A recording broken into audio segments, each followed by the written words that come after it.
Hindi pinalagpas ni Pangulong Ferdinand R. Marcos Jr. sa kanyang biyahe sa Lao PDR ang paghikayat sa mga dayuhang negosyante na mamuhunan sa bansa at nagbunga agad ito nang makumbinsi ang isang kumpanya na maglagak ng investment sa Pilipinas na inaasang magbubukas ng oportunidad sa maraming Pilipino.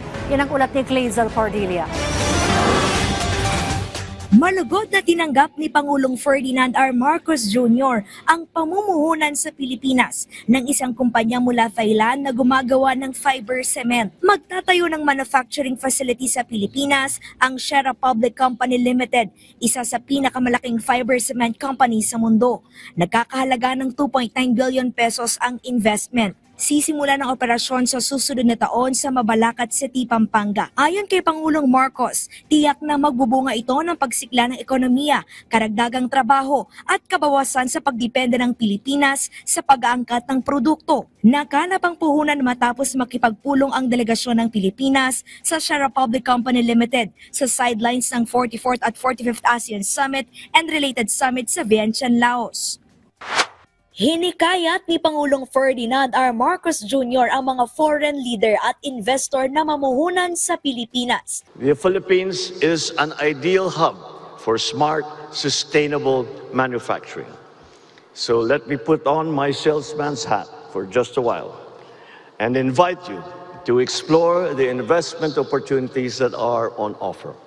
Sinabi ito ng Presidente sa kanyang paglahok sa ASEAN Business and Investment Summit sa Vientiane, Lao People's Democratic Republic. Target ni Pangulong Marcos Jr. ang mga kumpanyang gumagawa ng baterya, energy equipment, data center at agribusiness.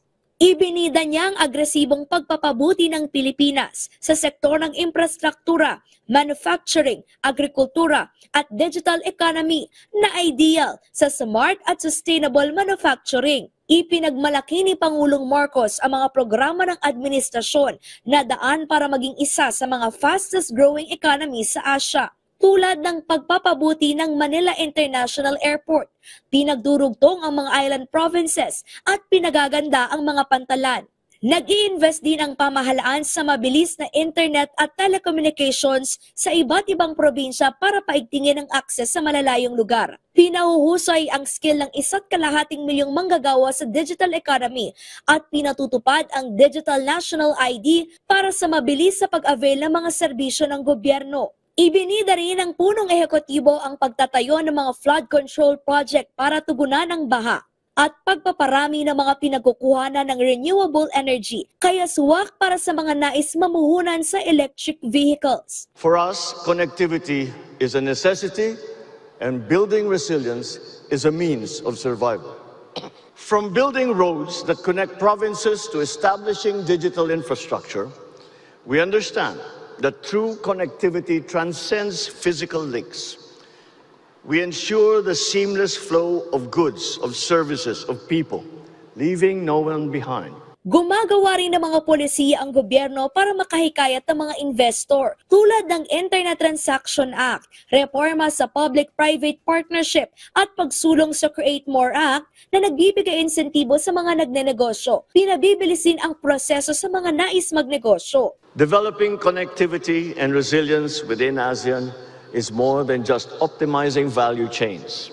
It is about upholding inclusive growth that uplifts every region, every community, and every citizen. Noong ikalawang quarter ng 2024, pumalo sa 189.5 billion pesos ang inaprobahang foreign investment sa Pilipinas.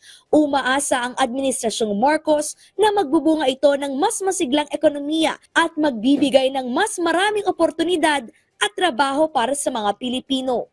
Clazel Cordelia para sa Pambansang TV sa Bagong Pilipinas.